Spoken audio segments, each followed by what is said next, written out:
We have one more speaker today, and that is Dr. Sarah Shani. And so we'll bring her up next. She is an associate professor in the School of Social and Behavioral Sciences at Mercy College in New York. She conducts research on Africa and on the African diaspora. In the USA, her research broadly explores the intersection of socioeconomic status, race, ethnicity, health, and sociocultural life of immigrants in urban settings, and how these aspects inform access to social services and social economic mobility.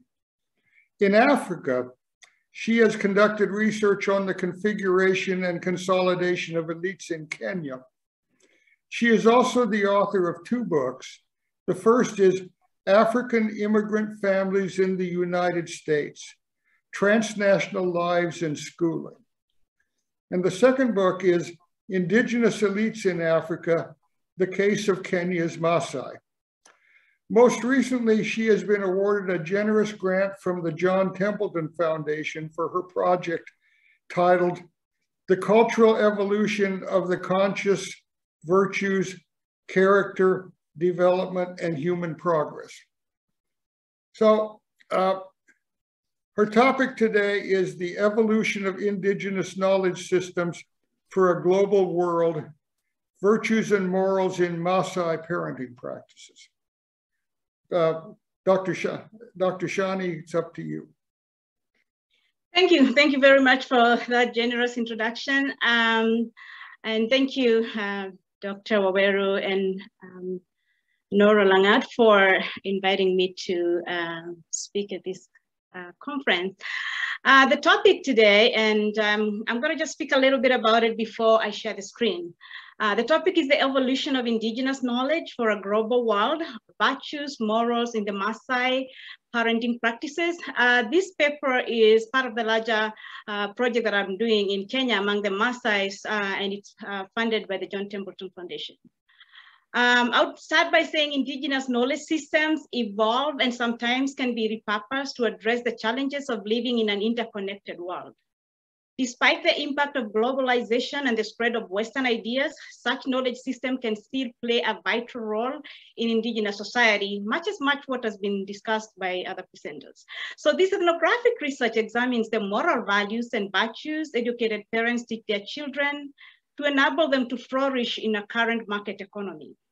While literature and conventional knowledge problematize and focus on some traditional practices performed during youth formative years, such as circumcision and early marriage, as a caveat to educational attainment. And while these arguments hold some important findings, this paper argues that the approach fails to acknowledge other forms of knowledge found in the same culture that are important for use for contemporary Maasai youth upbringing in a global world. In this research, parents demonstrated that when confronted with youth behavioral challenges, they tapped into the indigenous knowledge for use in youth upbringing. Parents had aspiration of what they wanted their children's character to portray at important venues like school, workplace, and the community. While schooling was seen as the most viable means of socio-economic mobility, these parents indicated that educational credentials were insufficient. They emphasized a moral code of conduct. In the traditional moral toolkit, respect, among others, was one of the core values that each child should embrace.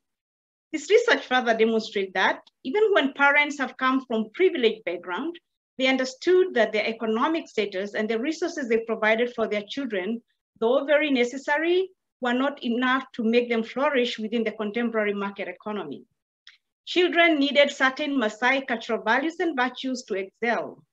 This research also demonstrates that as parents continue to negotiate to raise their children in a global society economy, the application of African knowledge is crucial to and part of the contributing attributes to socioeconomic mobility of youth in a global economy. I'm now going to share a slide. Okay, so that's the title again, and I've just presented, talked a little bit about it, and Let's see how this goes. Okay, so this is Kenya, and the research site that I am in is among the Maasai. And then you can see the Maasai are part of Kenya and part of Tanzania. The significance of this study is that the parents that I studied are now living in the urban areas. They are Maasai who are educated, who moved to live in the urban areas. What they experience is when the children go to school, things like early pregnancy, high school dropouts rates, people attending public schools in Narok town that considered one of the lowest performing in the country. Children are engaging in drugs and alcohol, challenging morals and Maasai cultural values. These challenges are viewed as erosion of Maasai morals and virtues that they think are very important for their children. The other challenges they have that they've had historically is the indigenous minority status. We have the legacy of colonialism. One of the things that is one of the problem for them is they're geographically isolated from many social amenities such as hospitals and school. And this can be traced, again, going back to the first point, to the colonial legacy that only developed areas of interest. As the first speaker was saying, that they were building railways and roads and all the places that they had issues, they had interest in. One of these places was central Kenya, where they built universities and schools and things like that, because again of tea plantations and so forth. So the Maasai find themselves pushed to the margins.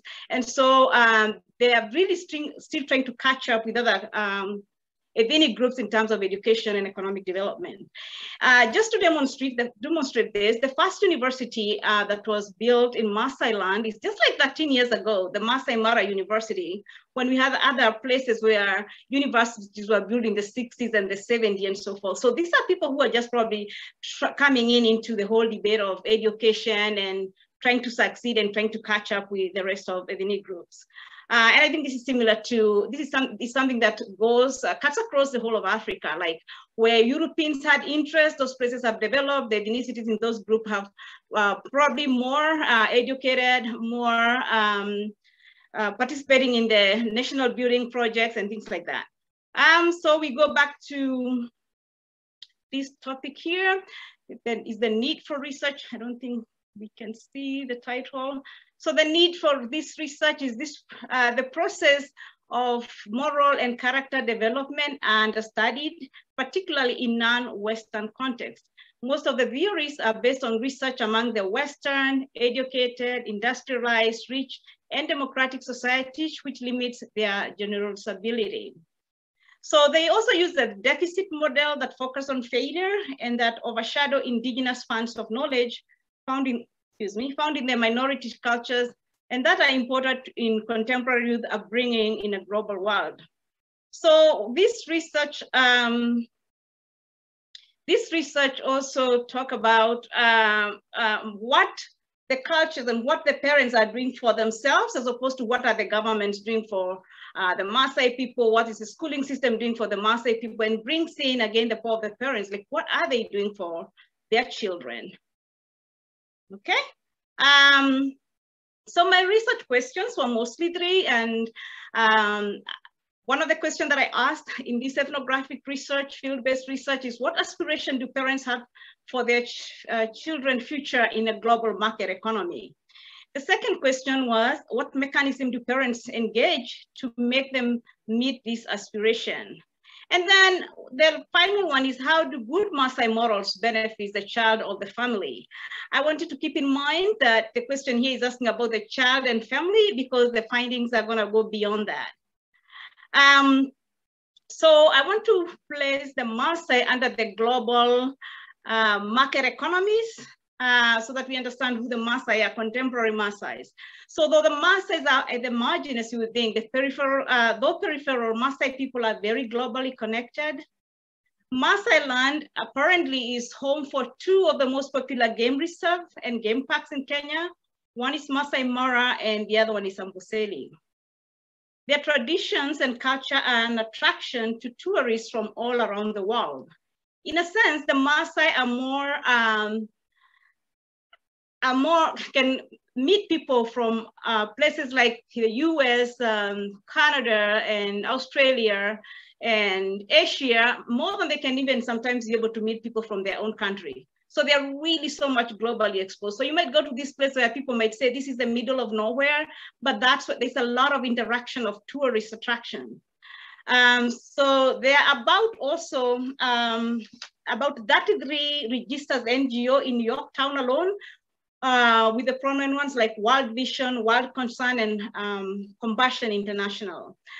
I think their marginality and their pace at catching up with the development debates and have also made them target for development and a lot of outpouring of NGO. So this form of NGOization again exposes the Maasai to a lot of cultures out there. So Maasai are part also of the advanced technology, rhetoric, and their effects on cultures. So this is just a picture of showing you about the Maasai culture. This is their beadwork. And probably as you look at this, I was just thinking about the Sankofa and or how you can interpret a lot of things. And how I look at this, the first thing that comes to my mind is their mathematical calculation and the patterns and the use of those beadworks and so forth. So these are some of the things that some of the cultural artifacts that attract tourists and so forth. This is Mount Kilimanjaro, the highest peak in Africa, and the Maasai live next to this game reserve in Amboseli, and so they interact with a lot of people, again, who come from different parts of the world, more than they probably interact with a lot of people that come from the same country. And maybe before I continue, I probably might just say that they are so familiar with people from all over the country. They know all the currencies from Australia, United States, Canada, and all the other places. They know the currency exchange. And these are people, some of them who have never gone to school. They also can identify or I want to say they also can, they also are engaged, like they know the debates about NGOs that come to Kenya, like they can actually say, these people are talking about women issues. These people are talking about global warming. These people are talking about environment. So when you are walking around there, you hear women actually bargaining, like trying to bargain for their prices and saying, support women beadwork. And you're wondering, where did they get that whole idea of women beadwork and so forth? So they have those debates, even though sometimes they have not gone to school. Or Western school, I would say. So again, just the whole idea of how global they are. This particular camera, it was launched here and used here for the first time before even people in Nairobi knew how to use it. It's actually, I think, takes it at 360 degrees of taking pictures and so forth and videos. And then of course you can see the cars there. They're exposed to very good, expensive car. I think a Land Cruiser is about 6 million Kenyan shillings. And so they're exposed to a lot of technology, good cameras, very good cell phones as well. This is one, again, this is the first time, again, it was happening before even it reached to Kenya. This person was watching the culture of people in Mongolia, and he was very excited that he's actually almost touching them because he had this and he wasn't even seeing anything in front of the other masses around them. He was engrossed in watching this video of other people who are nomads like them in Mongolia. So that's how even those people who again in the marginals are very connected. These are children from this a nearby village in Amboseli, and these children here were brought in here so that they can be recorded for singing because of the acoustics of recording. And so they were there. They're not shy to cameras. They're not shy to singing. They're so much used to a lot of foreigners coming in and taking pictures and so forth. This is a picture of inside a Maasai Manyata, and this is storytelling time. And what I wanted to talk about the storytelling time is when I listened to the stories that they were telling their children, is that they have really evolved the whole idea. Of course, they are talking about morality, the moral of the story, but they're also talking about education. They're saying how they can do well in the education. What is the difference between you and the white man that you see coming to these villages driving a car, carrying a bottle of water during drought, having enough food in the hotel. So one of the elders was saying the only difference between you and that person is the pen. You need to go to school, you need to work hard. So again, as you can see, they're incorporating how they can learn well in school within their storytelling time. So again, I would say it evolved to that direction. So this is the Masai Mara University. Now I'm going out from the village back to the city and just telling you how also the people living in Narok town are more again becoming super global Western education and having a university, but only this happened 13 years ago compared to other places that have had it for more than 20 or 30 years. As you can see, the Maasai in the urban areas who are educated are exposed to Islam. They are part of the nationalistic movement. They are part of the nation of Kenya and things like that. This is the neighborhood where the elites or the Maasai elites live in, the educated people, the CEO, the teachers, the professors, and so forth. These are also poor neighborhood in Maasai, in Narok. And of course, a lot of people live in between this urban poverty along that continent to the other neighborhood that I showed you.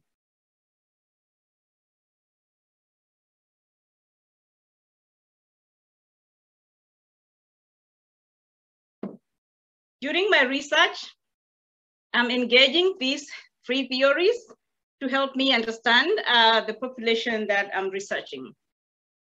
So social and cultural capital, this is one of the arguments by Bourdieu, and he talks about it's found among, the social and cultural capital is found among the educated and the economically privileged classes that necessitate the reproduction of class and wealth intergenerationally. So this theory is very important because the people that I'm studying are very, the ones that are in this paper are actually very educated, very privileged group of people. And so it's actually reflect that. But the second one also talks about that is not really enough. The economic status is not enough according to these parents. They are talking about the funds of knowledge theory. And this puts a premise on the parents' history, the experiences and the knowledges as central to children progress and flourishing. So that it's going back to the community and saying that the community has a lot of funds of knowledge that can be used. That the children we are sending you to the class, to the schools are not empty slates. They're coming from histories, from experiences that has been there for a very long time. And then we have the last part is globalization concepts and idea that places all the cultures around the world within the global and the globalization debates that again informs me how global, even the most rural parts have shown you how global they are. This research project is being conducted in Narok, Kenya, among the Maasai. From May 2021, I have interviewed 70 parents, and data from this project was generated through interviews with parents using both non-formal and semi-formal interview to generate an study on parenting. Each parent has a face-to-face interview for 2 hours and I also had other non-formal interviews and conversation with these parents and others about parenting among the Maasai in Narok town. I guess the benefit of being a cultural anthropology, being immersed in culture, you're always talking and having conversation, apart of course from being the formal interviews and so forth. So the parents that I studied, the parents participating in this part of research were college educated, living mainly in affluent neighborhood in Narok town. They were employed as teachers, doctors, professors, high-end administrators, and CEOs. The education level varied from associate degree all the way to a PhD. And the parents had to have a child or children that are 18 years of age and above and have educated or are still educating them through the school system. So this is just, these are just the pictures that I took during the fieldwork. I'm hoping everybody's seeing the pictures. Can somebody show me that they're seeing the pictures? Okay. Veronica, can you see the pictures? Yes, I can. Yes, I can. Okay. Okay, so it's showing. All right, so these are interviews. A lot of people are saying, you know, they're working all the way until at night. So or in the evening, maybe 5 is 6, and the interviews would take a little longer. So that's why you can see it's dark. And then you can also see that it's COVID time. So we are having masks and talking, and we're having coffee, and we are discussing, talking about parenting and so forth. So I remember when I said the first question was what were parents' aspiration and the benefits to the family and the child. The first time I was asking this parent, they always went to the word community, how the child will come back to the community. And then they talk about the Maasai moral values. That's important. They don't worry about being able to fund their children education. They can do that. And those who are not able, they'll say we'd even have a side hustle for those who are being paid less to be able to take their children to school. But the worry is those children have to have certain morals and virtues. And they talked about respect. And they said that respect is at the center. I was just trying to come up with this model. And there's hard work, honesty, and love. If you respect, you can have all those. But respect was also seen even without, again, being put at the center. So when you respect, then you don't do drugs, you avoid early pregnancy, outside marriage, you don't drop out of school, and you make good choices. What they kept repeating also is community. You get respected, you get acceptance, and in the work, and in the community, in the church, and so forth. The other thing they were concerned about their children is not just the education per se, but also about who they're gonna become as adults, that they need to have to make good choices. They have to look for good partners. They have to get married and have children and teach their children the morals of the Maasai. So really education per se for them is not just schooling as what a lot of research is concentrating on, but having this holistic Maasai child who is able to embrace the market economy, but also again rooted in the Maasai culture.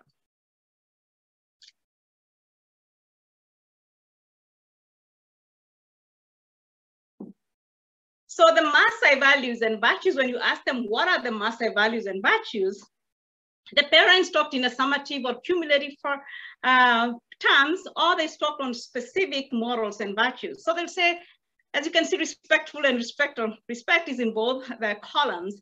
So they talk about good behavior, good discipline, having values in life, good morals, good character, good personality. But then they'll go to the details of it when you tell them, what does that mean? And they would say respectful again, responsible, hardworking, integrity, trustworthy, honest. And all this were the moral values and virtues that Maasai parents thought the children must need as adult children. So parents' mechanism in addressing their aspiration. So the parents took it upon themselves to address this aspiration. One of the things, school is still very important, that board has taken off. So one of the things is investing in their children, education and schooling. Most of them took their children to prestigious boarding school outside of the Narok County. They took them to Nairobi. Some of them took them to places like Naivasha. Some have even managed to take their children to international school or universities located again in Nairobi. And one parent stated, I prepared them with good education by taking them to the best performing school and making sure that they never lacked anything that they needed in pursuit of their aspirations. The other place that they are taking their children is the church. As you may know, Kenya is about maybe 60, 70, probably 70, 80% of Christian. But what I would want to probably bring it here is that most parents who are raised as Christian, but they wanted their children to be Maasai Christian. So the first form of Christianity that was brought in was really almost like European culture. The kind of Christianity they're having now is so much integrated into the Maasai culture. The interpretation, for example, of the Bible from English to Maasai, the calling of the prophets as Libons, and Libons are shamans in the Maasai culture. That's how they're called in the Bible. They're using their attires now, going back to their attires. A lot of them are also not changing their names when they get baptized, they remain with their Christian names. So there's a lot of that. How do you define respect in a Maasai Christian church, which is almost similar to what they define in Maasai. So with the plethora of churches in Narok town, parents indicated that they not only took them to church, but took them to the right church. Some parents thought that some of the unmonitored activities such as church crusade, commonly in many Pentecostal churches that involve people from all walks of life, who are not safe places for their children to be alone, especially for young girls. So these, again, are based on their knowledge, on their experiences, their history, and so forth. So going back to church, a child raised in church has good morals. My prayers is to have a child who loves God, who keeps God's word. That way, you know, she or will be out of mischief of young people. She or he will never go wrong in life and in her decision, because there is a higher power guiding them. So they take them to church and encouraging them to be ardent and active Christians, baptism, playing keyboard, reciting poems in church, lead groups in churches such as being youth leaders, teen clubs and youth groups, and attending Sunday school at a very early age. The other thing that their parents are doing is exposing them to Maasai cultural activity. At the beginning of this research, just when I was going last year, it was a very big age set ceremony, and they were sending their children there on a share. And there's another one, I'm trying to remember the name of that, but they were really sending their children to this activity to be exposed to the Maasai culture. Parents took their children to grandparents to learn about the Maasai culture, they engage them in the course, in the chores, to make them get used and prepare them to be obedient. So when they're taken to the rural areas, they look after cattle, they go farming, and even at home, they are engaged in doing a lot of work that other parents are doing.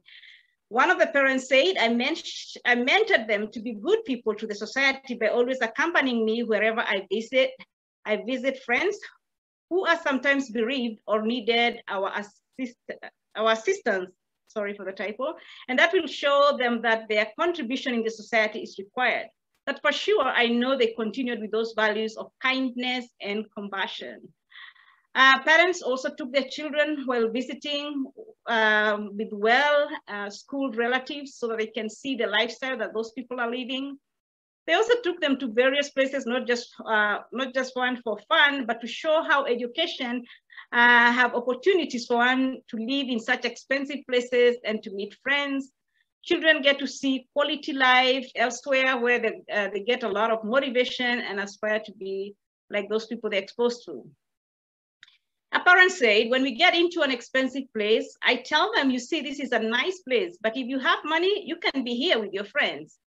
And these are not very far-fetched places. This is just next door, Masai Mara 5-star hotels that are there.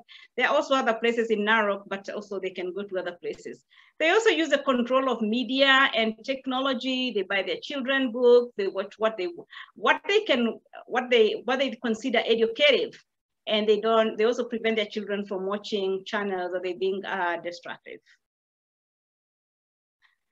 One of the other things too, the Maasai parents believe is that you have to be a role model for them, right? So they practice, most of them said they even went back to school to take a second degree or a third one, especially when the university was brought next door, so that they can encourage their children to do better, even better than them. The other thing is building a strong economic base for their children, like buying land, buying plots, and starting businesses. Remember, most of these parents who are now considered elite are first generation of elite Maasai. And so what has happened to most of them, they actually come from land that is still not subdivided, but they're seeing forward and they're saying, we need to buy land for our children, we need to buy plots, and we can start businesses just in case, one of those cases that education doesn't provide what it offers to provide, okay?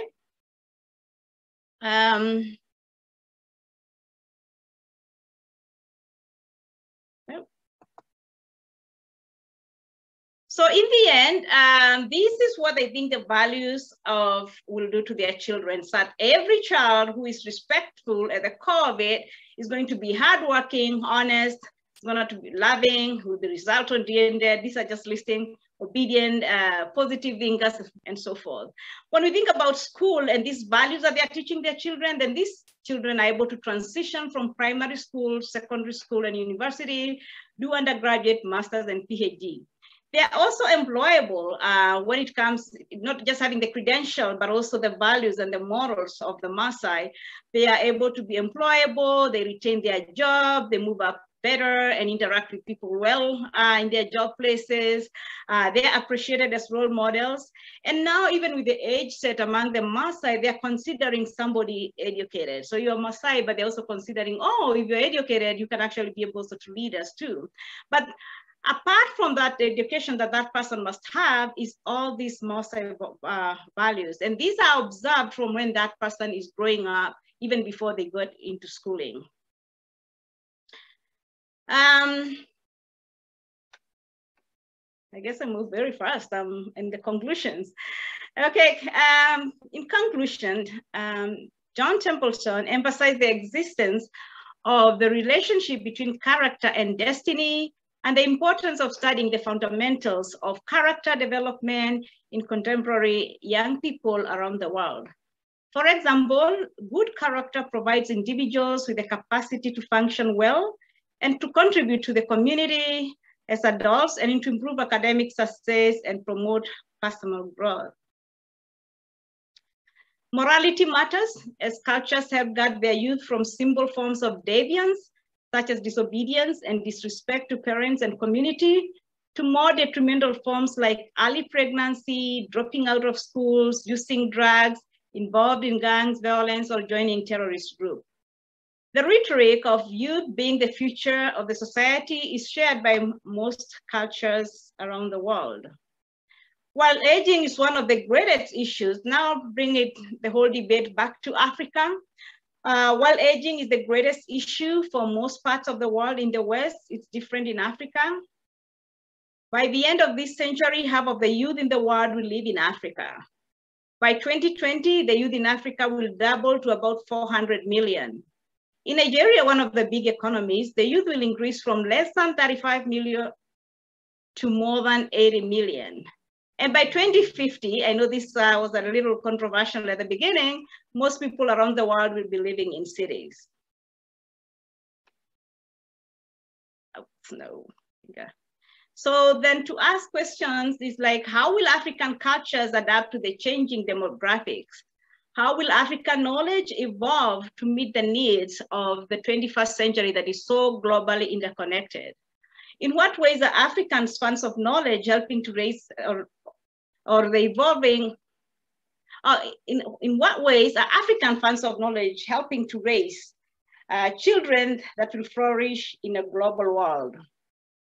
I think I'll end there and I'll say thank you. I'm open to questions.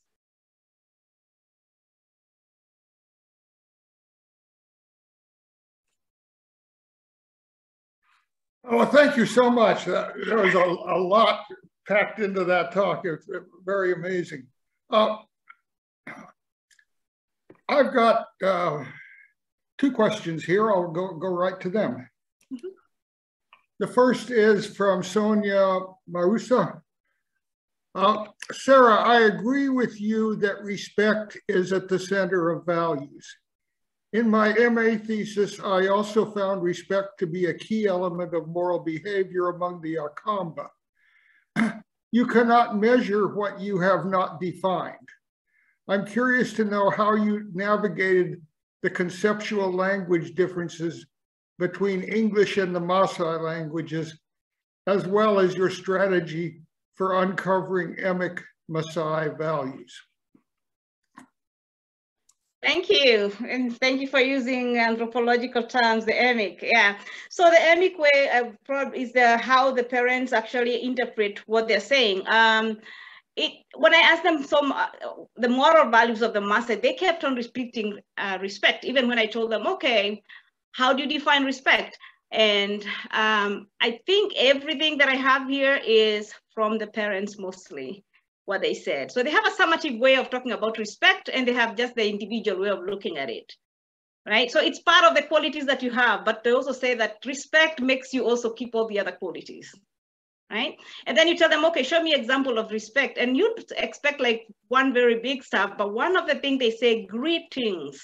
You have to say hi to the elders. You have to greet people to find out how they're doing. That's a form of respect.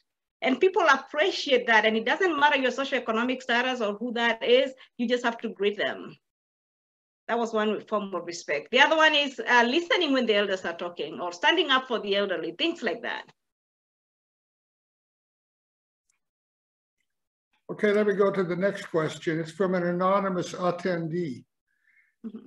As Christians, do the Maasai see anything in Christianity that resonates with their indigenous spiritual beliefs? And with the, quote, right churches they attend, are these churches based on syncretic beliefs, i.e. a mixture of Christian and indigenous teachings or indigenous beliefs?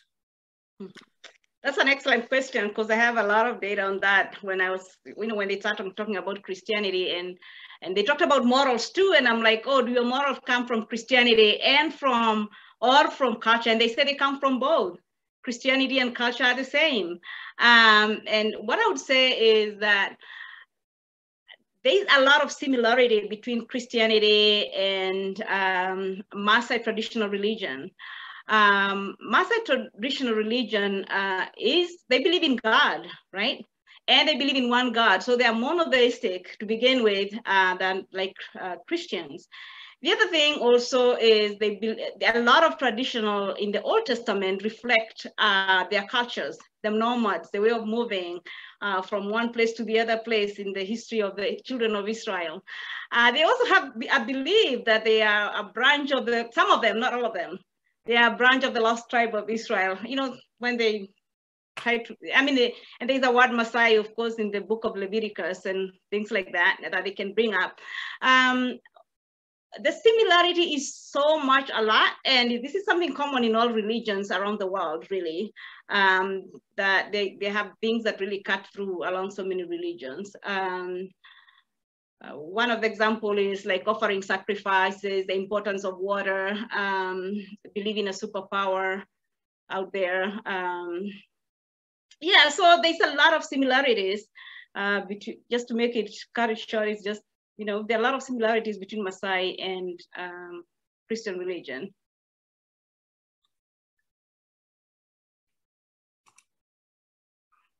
Okay, I'll ask one question. Sure. The people you interviewed were all urban, elite people living in an urban setting. Yes. And but my question is, do you have any sense that if you had asked the same questions to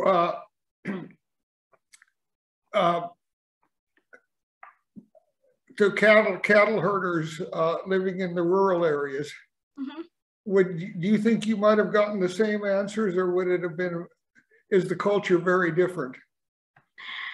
I would say that there's a very big connection between the urban and the rural. And I said a lot of these people in the urban just got educated in the rural areas, but they were jobbed out, because in the rural areas, once you get an undergraduate, you don't have a job in the rural areas.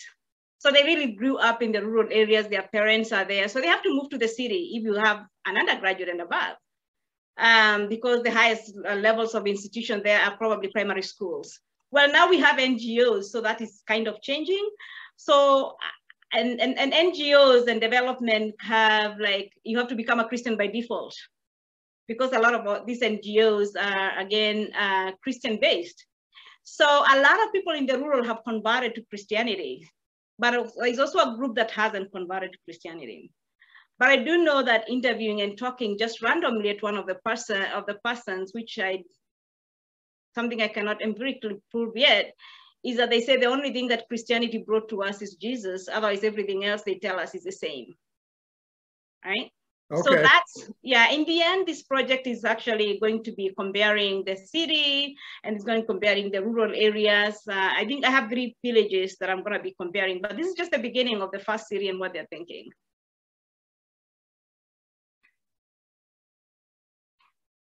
Okay, any comments from, or any questions from the any of the speakers, or yeah, Nandita, I think Nandita has their hand up. Yes, thank you. Thank you so much, Professor Waweru.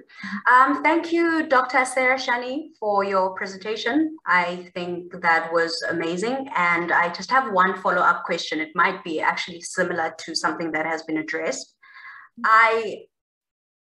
I'm a person who actually thinks modern problems require modern solutions. So for instance, if we looked at the social issues that you had mentioned or highlighted in society, things like drugs, one automatically thinks of rehabilitation centers or recreational centers as a way of resolution. So it was really great to look at it from that different approach, whereas you find parents instilling these social values and morals as a way of parenting and reacting to these social ills.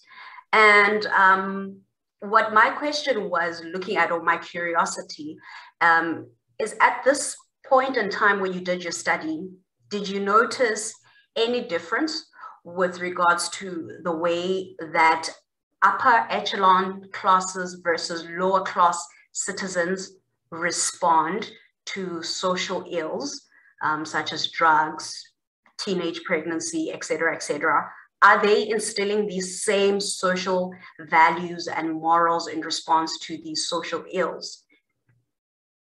Yes, they are. That's a good question too. They are. One would think because they have money and they're taking their children to private school, they'd be immune to that. But something like drug addicts has permeated almost every social class, right? So they're really worried about their children turning out to be drug addicts. And these people have even given me examples of how they say when they reach college, after we have done all this and they go to a university in Nairobi, then one of them would give an example of how they were called that their child is no longer going to school. They start hanging out with the wrong crowd. The parents are not monitoring. And one of the things the parents said is that I stopped monitoring. Once they went to college, I was like, they're done. And then they realize they meet a lot of peer pressure at college because they're only like 17, 18, and 19, and they just get engaged into a lot of stuff. So they say you have to monitor them throughout. So really, they're not immune to that. These are in the city, and they're exposed to so many cultures. It's not only a Maasai city; they're the majority, but we have a lot of other people from other cultures. The ones in the rural areas, just to differentiate these ones, are not in the city mostly. They are in the rural areas, and the people that, like the ones I showed you near the Masai Mara, the people they're exposed for are mostly tourists from all around the world. And I'm not saying that they're not copying, that they don't have any bad behavior to copy from that. Of course, there are other behaviors, like they see them smoking, but it's really a controlled environment compared to those in the city. Does that make sense?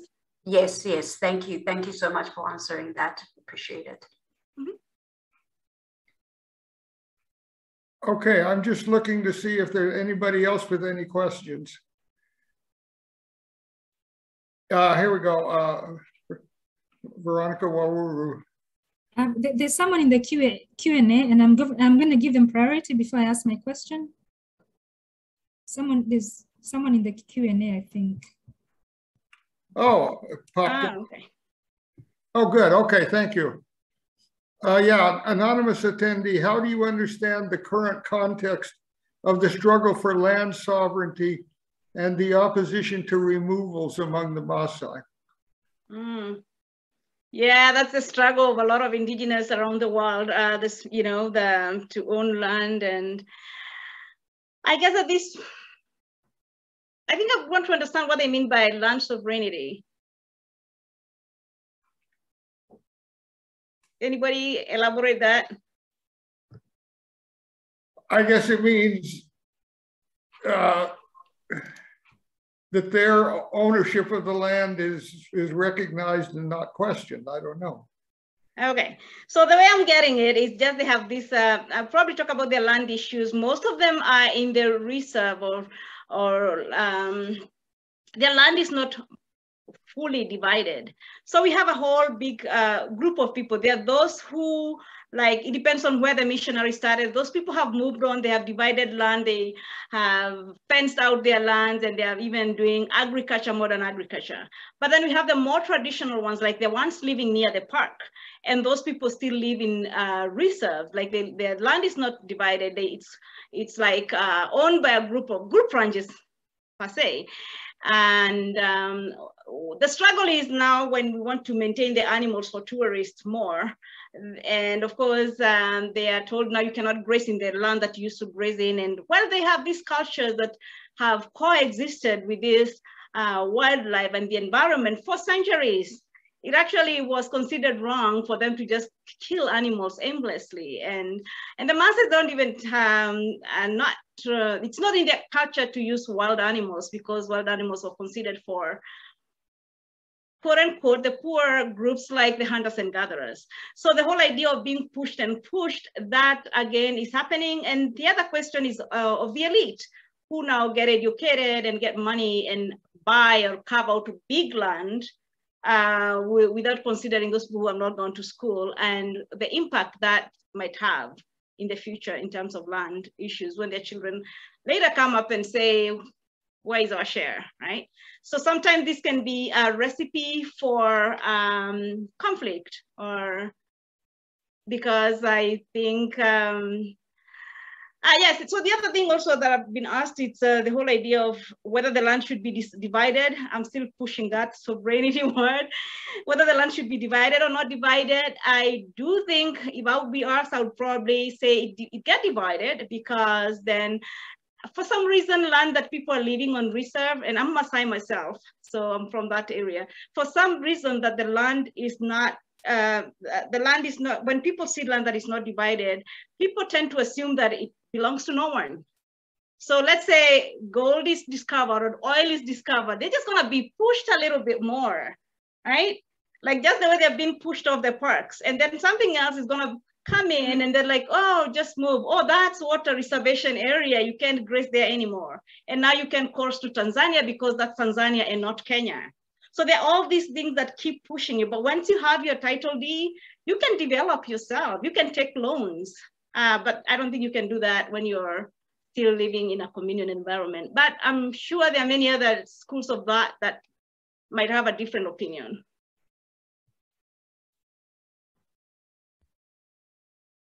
Go ahead. Thank you, Sarah. And I have the privilege of having carried out my archaeological work amongst the Maasai in Narok, and I can attest to the values of respect. And I remember just being, I mean, I consider my own, 12-year-old respectful, but we were there with her and I was carrying out my archaeological work and she was with the other kids, and I could immediately tell the difference. Just there's, day and night. So my question is, I'm curious because you're talking about education and the creation of this, new. I'm assuming they're new, a new elite class based on the educated. How long has this transition happened? I imagine that before the dominance of Western education, that you had traditional elites. And then you bring in education and Christianity, and you get some kind of transformation in the elite class. And how long has this transformation taken place? And are there any sort of, my second question is, are there any observable conflicts between traditional elites and then the new modern educated elites? That's a very interesting question too. And I think I've also addressed it in the book of the Indigenous Elites in Africa. And one of the things is, let's now go back to the history again, that the colonial government pre-selected who is going to be an elite in Maasai land. It could be, it's a pre-selection really, because of where they settled, where they build schools. And where they did not settle and build schools, those people are left behind. Right. So the missionaries in Narok, the government also said every Maasai has to take one child to school. So this is the first construction of the first elites in the Maasai land, right? So these people now, there's a social reproduction of these elites for generations, we would say, since the colonial time, Western educated. And then now we are having, again, because of how Maasais were left behind, we are having a plethora of NGOs coming in. And now we're having a very big, large group of elites that are a product of NGOs. And most people are saying, if that NGO did not come to my village, I would never have gone to school because they were far removed from everything. Schools were built, hospitals were built, and everybody went to school. And by default, again, you became a Christian, right? With the schooling system. So there's that first generation, and now we have these big waves that is coming in out of missionaries, out of NGOs, out of researchers. People like you going to the village and sponsoring a child and realizing the need of that child going to school, and they go to school. So now what we're trying to talk about, what I talk about in that book, is the idea of like the global resources are going to be, the global resources, our global capital is actually creating a new elite system that is not coming from the social reproduction of elites, from the traditional pre-selected elite during the colonial government. Now, going back to what you talked about traditional elites, absolutely, we had so many elites in the Maasai culture. We have traditional birth attendants, for example, who have birthed the whole village. But now with education, those are the labeled traditional birth attendants, right? So they still continue to work there, and they still continue, they're very much respected in the community. But now when the whole new era of education and Christianity starts defining a gynecologist as somebody who has credential and gone through the school system, these ones are falling on the side slowly, right? But they're still working there, they're still respected. We have the singers, the artists, singers and artists too, the same. And what else do we have there that are elites? Yeah, so we have a lot of different categories of elites in the traditional Maasai culture that we are thinking what is going to happen to them as more people get educated. But we probably need to tap into those knowledges and try and see how we can incorporate them to the modern, the contemporary ways of thinking. Thank you. Do we have any other questions? I'm sorry, Professor Harms, I don't mean to take over your job of moderator. I'm asking that because I have another question and I don't want to, take up all, the time. Go ahead with your question. So you've talked about, how important it is for, for parents to instill Maasai traditions in their children. I'm wondering what happens, what is the input or the impact of other ethnic groups into Maasai society? Because I mean, having worked in Narok and even in some of the one village, not some of the villages, but one village, I realized that there's an influx of outsiders, and by outsiders I mean non-Maasai ethnic groups. So do these groups have an impact on Maasai culture? And does that kind of slow down the efforts of the Maasai parents to instill traditional Maasai morals in their kids? I would say, as a parent said, because I asked them that question, yes and no. Yes, and they say they're selectively picking the good things that they're learning from other cultures, and they acknowledge that. One of the things that exposing yourself to other culture, anthropologists argue, is reducing parochialism. Mm-hmm. That you have, people having their own rules that only govern their own culture and so forth. So you're exposed to other culture, and that produces only thinking about your own culture. One of the benefits that they mention, especially for girls, who are coming from the rural areas and finding out that girls can actually go without circumcision and they can get married and have children. They're learning that from other ethnic groups. When they're within their culture, they're despised and they feel out of place because they're not going through that because they're not going through that because they're in school. And so they feel very not appreciated in the rural. But when they're mixing with other women from other cultures who are educated, all of a sudden they're like, so I can actually be imported without going this rite of passage.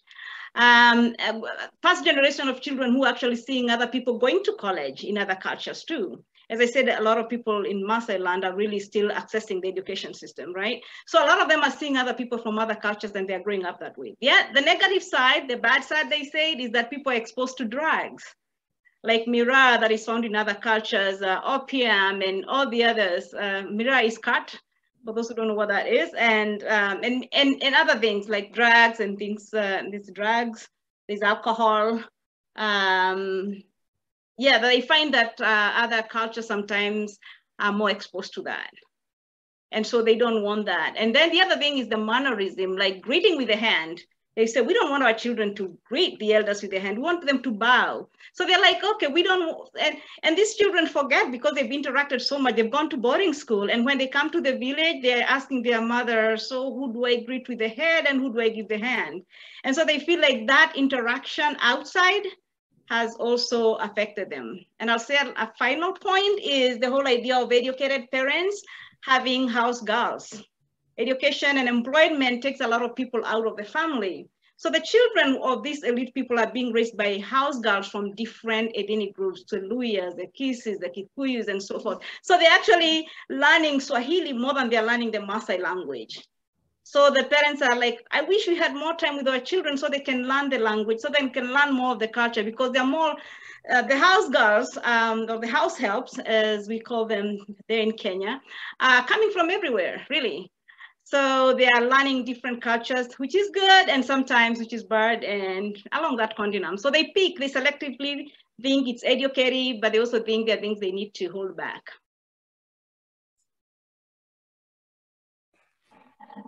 Okay. Professor Ajadi. Thank you very much, Professor Hans. Thank you, Professor Shani, for your presentation. I enjoy every aspect of that. So for me, what I could deduce from what you just shared is that the more Maasai students are exposed into the education system, the more they feel they are losing their cultural identity. So within that context, how do we then define educational sources?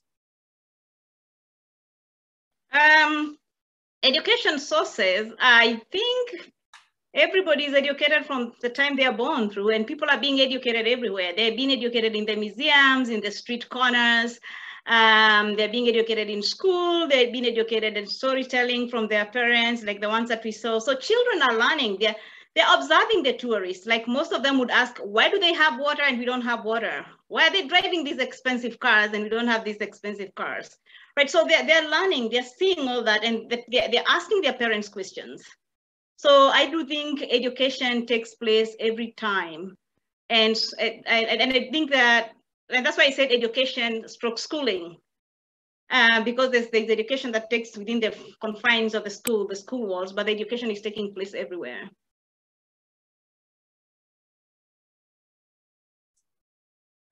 No, just a follow-up, but it appears that the more they become successful within the school system, the more they seem to be losing the part which connect them to their land.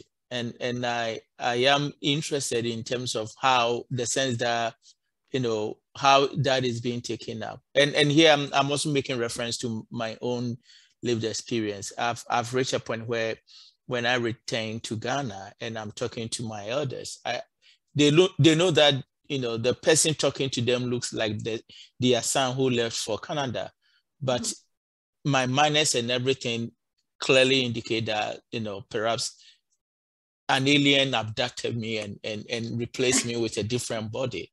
So I feel like I am losing, you know, that which connects me to my community.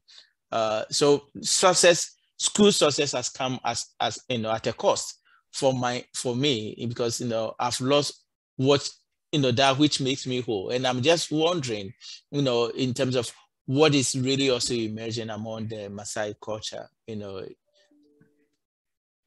I'm saying this is just a struggle of parents trying to lose their children, because children are really changing. If you speak to children who have gone to boarding school, and we do have even nieces and nephews who have gone there, they do understand the Maasai language, but they reply to you in Swahili and English, right? So the education system is preparing them to be global people, to join the global economy, right? So there's going to be losses for sure, and there's going to be maintenance, not of some values like, you know, respect and obedience and hardworking and things like that. Those are gonna probably be good there, but the language part, we don't know where it's headed at this time, because all the children I was talking to, they'll just reply to me from this family, they'll reply to me in Swahili or in English, but they won't speak the language. So there is that too. There is also the whole idea of them coming now back to the those who are coming back to work in Narok County, it's a very complex situation. They come back to Narok County and they want to look for jobs, but all the NGOs are looking for educated people who speak Maasai, because they need to go to the rural areas and develop people. And we need you with a master's, but you must speak Maasai. Now, we have even a case of students who have studied abroad, whose parents take them to study abroad, and they come back and they're like, oh, I want to join politics. I want to be a leader, but then they can't communicate to the people in Maasai. So it's like, okay, we are being raised to be global and local at the same time. And what do you need to be that person, right? Who can be in these places. So one of them, as I left the country last summer, was this educated person from abroad who is also studying Maasai language so that they can join politics and compete for these prestigious jobs, so that they can communicate in Maasai. And these are children raised by Maasai children, by Maasai parents, but they're like that generation to go to school. So English and Swahili was spoken at home. But now they feel the need to come back to the community. Okay, I've got a question here. How about, from Teferi Abati, how about variations among Christians, like some being more Puritan while others display moderation? And could you say a bit more on the possible effects of Kush variation in religiosity? Thanks again. Some of them being what and what? Can you repeat that, please? Okay, some being more Puritan. Okay. While others display moderation. Okay. I'll probably go back again to the history of religion and the spread of Christianity in Africa. Most of the Africans never chose their religion. It's whatever religion was planted in your neighborhood. So in central Kenya, you became a Presbyterian or an Anglican. In Maasai land, you became African Inland Church, something, or a little bit of Anglican. And so there was spread, everybody had to adhere to the Christianity that was brought to them. Catholicism, that's what was brought by the missionaries. Now that is changing as people migrate and go. And as Veronica was saying, like in Narok Town, a lot of people are coming in, and we have Seventh-day Adventists. They have their own rules and regulations, right? They are very, very strict, including having a vegetarian diet. I'm not saying that's being strict, I don't know. Yeah, so anyway, so they're having, one of the things they value is a vegetarian diet. Not taking alcohol is one of the things that they also don't do. And then we have other people who are a little open, like, well, you can bring in alcohol, little smoking, but not quite. So it really varies. And now we have a whole, again, plethora of churches coming, which are Pentecostal, that are indigenous to Kenya, and that sometimes are people themselves. The headquarters are in Narok. Some people start their own churches. So really, they are very, and that's why the parents are like, we are taking our children to church, but we have to know which church are we taking our children, right? Oh, thanks. Now, I've got another question come in. How will the elites be able to represent the needs of poor communities who are not elite, even if they speak the same language? Now, you know, the elites are very important people in the society because they influence the society by coming up with policies and sometimes fighting for the community. But the gap between the elite and the local, what I've observed when I'm there is actually they have to interact throughout, in a sense that the local people need the elite.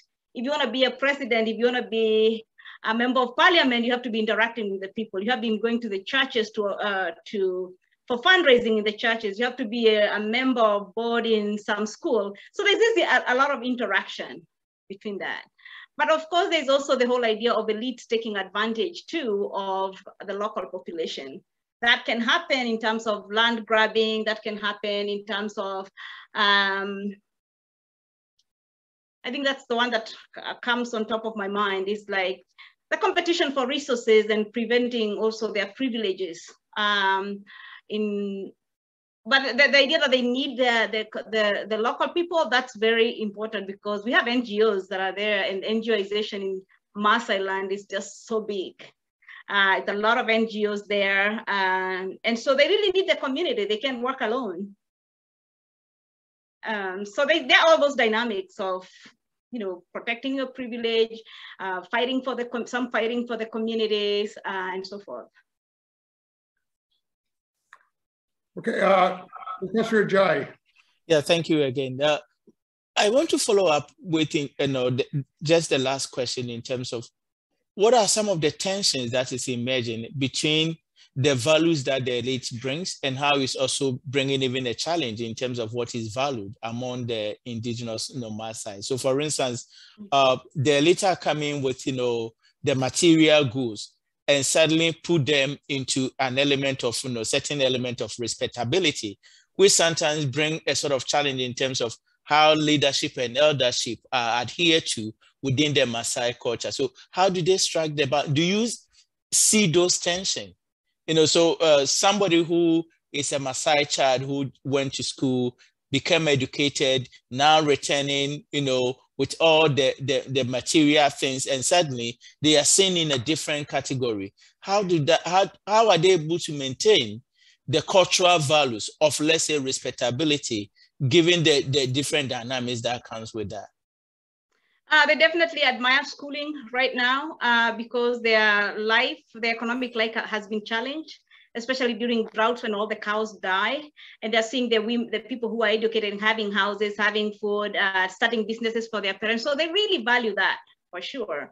And so the idea that they don't want to go to school, that's a lie. I think they want to go to school. Whether they have the resources to go to school is the other thing. Right? So there's there's really high need for them to go to school, and NGOs are really working on that. And of course, the challenges are still there. What really is being broken down that is challenging between the elite and the lower community is the communal life, you know, the fencing out. Like, you can bring your cows here, I've fenced out, this is mine, the privacy that comes with educated people. So that, you know, the whole idea of sharing, communal sharing, reciprocity. So those are the things that they question. Whether they do respect a person who is highly educated, they probably do. But if you lose the values of disrespect and you're talking badly to them, they don't like you. They're not going to be appreciative of you.